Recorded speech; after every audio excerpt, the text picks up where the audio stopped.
ल, राष्ट्रिय स्वतन्त्र पार्टीले आफ्नो समानुपातिक उम्मेद्वारको सूची निर्वाचन आयोगमा बुझायो। तर यो सूचीको पछाडिको कथा के छ? आउनुहोस् आज हामी यसलाई अलि गहिराईमा गएर हेरौँ। हो, सूचीमा जम्मा 110 जनाको नाम छ। तर खास कुरा यो सङ्ख्या होइन। खास कुरा त के हो भने यी 110 जना आखिर छानिए कसरी? अब हेर्दा त यो नामहरूको एउटा लिस्ट मात्रै हो, होइन र? तर जब यसको बनाउने प्रक्रियालाई हेरिन्छ नि, तब एउटा एकदमै नौलो राजनीतिक समीकरण देखिन्छ। यो उम्मेदवार छनौट मात्रै होइन, यो त एउटा रणनीतिक गठजोडको दस्तावेज जस्तै हो। ल, अब यसकै भित्री कुरामा प्रवेश गरौँ है त। यो पुरै सूचीको चाबी एउटै सहमतिमा लुकेको छ, त्यो हो 60 र 50 को शक्ति बाँडफाँड। ल हेर्नुहोस् त, यो चित्रले त्यो सहमतिलाई छर्लङ्गै पार्छ। कुल 110 सिटमध्ये 60 सिट रासपाको कोर टिम अर्थात् मूल हिंसाले राख्यो, अनि बाँकी 50 सिट चाहिँ नयाँ सहयोगीहरूलाई बाँडियो। यसको मतलब के हो भने रासपा अब एउटा पार्टी मात्रै रहेन, बरु विभिन्न शक्ति केन्द्रहरूको एउटा गठबन्धन जस्तो बन्दै गएको देखिन्छ। अब प्रश्न उठ्छ, यी 50 जना नवप्रवेशी आखिर को हुन् त? रोचक कुरा के छ भने यिनीहरू एउटै समूहका होइनन्। यो त उज्यालो नेपाल पार्टी र काठमाडौँका मेयर बालेन शाहले सिफारिस गरेका व्यक्तिहरूको एउटा बलियो गठजोड हो। अनि त्यो 50 सिटको भागबण्डा पनि हेरौँ न, एकदमै चाख लाग्दछ। बालेन शाहको समूहले ठूलो हिस्सा मतलब 36 सिट पायो, अनि उज्यालो नेपालको भागमा पर्यो 14 सिट। यसले पनि यो नयाँ समीकरणमा शक्तिको तराजु कतातिर ढल्केको छ भन्ने एउटा स्पष्ट सङ्केत दिन्छ, होइन त?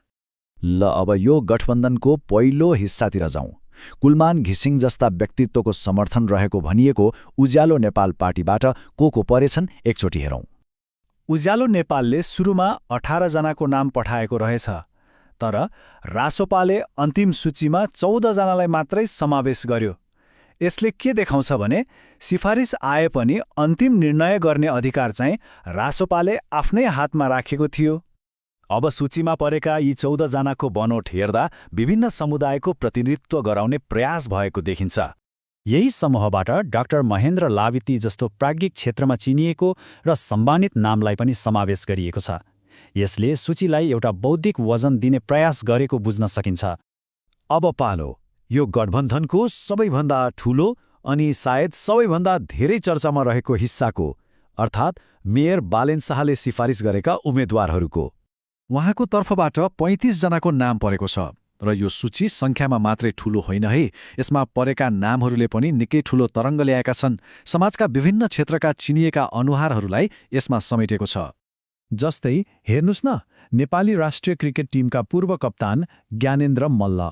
उहाँको नामले युवा र खेलप्रेमीहरूलाई सिधै तान्ने रणनीति प्रष्टै देखिन्छ। त्यस्तै अर्को नाम प्रकाश सपुत।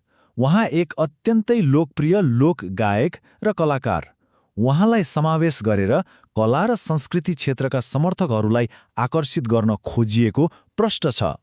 र अर्कोतिर राष्ट्रिय मानवाधिकार आयोगकी पूर्व सदस्य मोहना अन्सारी, उहाँ जस्तो नागरिक अगुवालाई राखेर सूचीमा एउटा सामाजिक र राजनैतिक गम्भीरता थप्ने प्रयास गरिएको छ। ल, यति सबै नाम र अङ्कहरूको कुरा गरिसकेपछि अब प्रश्न उठ्छ, आखिर यो सूचीले देखाउन खोजेको के हो? यो यति होशियारीपूर्वक बनाइएको सूचीले नेपाली राजनीतिको भविष्यबारे के सङ्केत गर्छ त? पहिलो कुरा, यहाँ विचारधाराभन्दा रणनीति हावी भएको देखिन्छ।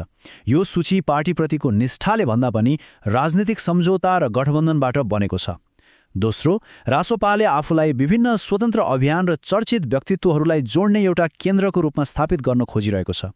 अनि तेस्रो, स्टार पावरको भरपूर उपयोग। चुनावमा बढीभन्दा बढी मत तान्नको लागि खेल, कला र नागरिक समाजका चर्चित अनुहारहरूको लोकप्रियतालाई प्रयोग गर्ने रणनीति एकदमै स्पष्ट छ।